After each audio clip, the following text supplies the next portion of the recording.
Ewn ni gwrdd aelodau. A mae yna foi pwysig iawn gyda ni nawr, Dewi Parry o Glwyd. Helo, Elin. Gen ti swydd bwysig, does Dewi? Yn NFWC dwi'n is-gadeirydd lenni, so mae'n faint o ddadwy. Da iawn, a ti roi Cymru ar y map. Gorau ti o da. Yndi. Be oedd dy hoff gystadleuaeth di fel aelod?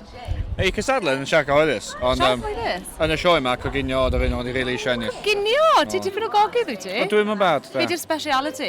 Risotto. Risotto? O, mae Meinir yma hefyd, ydy hi di blasu risotto? Do?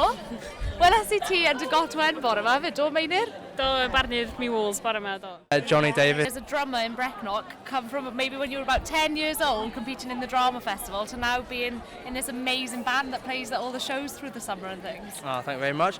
Yeah, it started from YFC, the roots, since I was 10.